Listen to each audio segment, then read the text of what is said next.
Una abundant correspondència i continus viatges del seu vicari, Salvador Rial, foren els mitjans utilitzats, moviments que eren seguits de prop per la policia de Mussolini i pels serveis secrets del general Franco.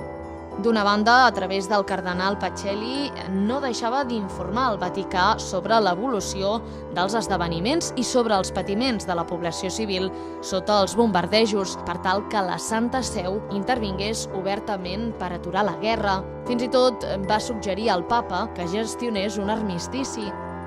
De l'altra, i sempre discretament, va mantenir contactes diplomàtics amb els governs republicà i franquista. Al març de 1938 va arribar a escriure al president Negrín i al general Franco demanant-los insistentment negociacions de pau.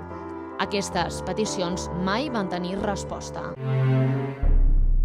El cardenal considerava aquesta activitat conciliadora com una obligació pròpia del seu càrrec.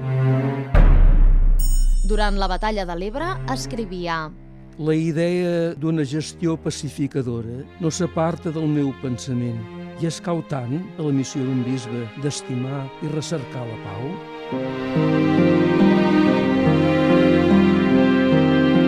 Tota aquesta activitat va ser realitzada des del silenci de la cartoixa italiana de la Farneta, on el cardenal va viure pràcticament tot el seu exili. Quart, vull expressar la meva més profunda gratitud als estimadíssims fills de Sant Bru, que en la meva forçosa expatriació m'han acollit i m'han tractat amb una caritat verament cartoixana. M'han ofert reiteradament, per a tot el temps en què no pugui retornar a la meva arxidiòcesi, una hospitalitat que mai no sabré agrair.